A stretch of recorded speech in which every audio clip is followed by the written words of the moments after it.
I never considered myself part of the plastic problem. I grew up in California, the land of hippies and tree huggers, and my parents bought groceries in reusable totes long before plastic bag bans.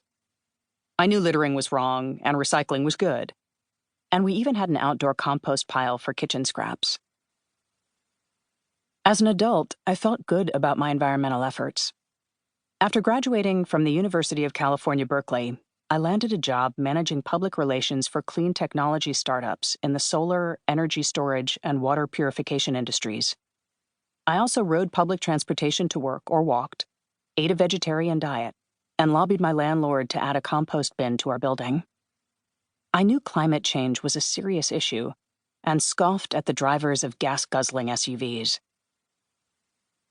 It wasn't until I read about the zero waste movement that I realized I could be doing better.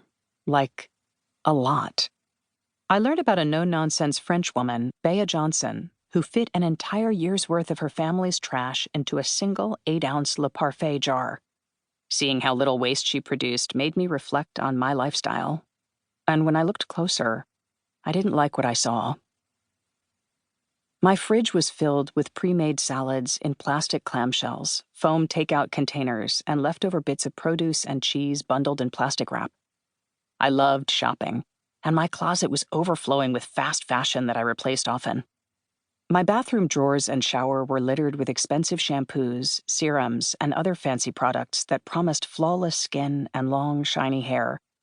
I guzzled lattes from a disposable to-go cup the size of my head each morning on my way to work. Could I really call myself an environmentalist while stuffing massive garbage bags in the bin each week? Learning about the zero waste movement was my wake-up call, and I was determined to make the switch to a plastic-free lifestyle. My fiancé and I had just returned from a 3-month road trip where we backpacked through the Pacific Northwest and decided it was the perfect time to quit plastic cold turkey. I couldn't wait to fit an entire year's worth of trash into a mason jar. I used up the last roll of paper towels and replaced it with reusable cloth rags. I switched from enormous to-go cups of coffee to loose-leaf tea bought in bulk and brewed at home after discovering coffee made my skin break out. I found a body wash that could double as a shampoo and bought refills at a natural foods co-op with my own glass jar. I scoured the Bay Area for ingredients to make toothpaste, lotion, and sunscreen from scratch. Minimalism, a skill I developed while backpacking, became an incredibly helpful method for reducing waste. My home had become cluttered and disorganized after years of moving around the Bay Area. I was a sucker for kitschy decor and vintage clothing from flea markets and thrift stores, which I thought were a bargain. But in reality, they took up valuable space, money, and the time required to care for these items. Purging unused belongings helped reset my consumption patterns and made me realize I often bought things out of boredom, not necessity. I became more cautious when making new purchases, investigating what materials each product was made from and how it would be disposed of at the end of its useful life. With my newly minimal home and dedication to plastic-free living, my household garbage was shrinking. But I was also encountering some setbacks.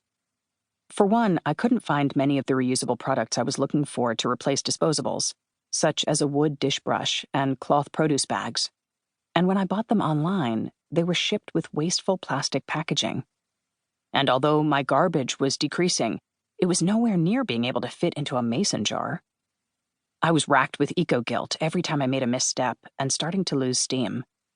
Zero waste didn't feel like fun. It felt like sacrifice and extra work.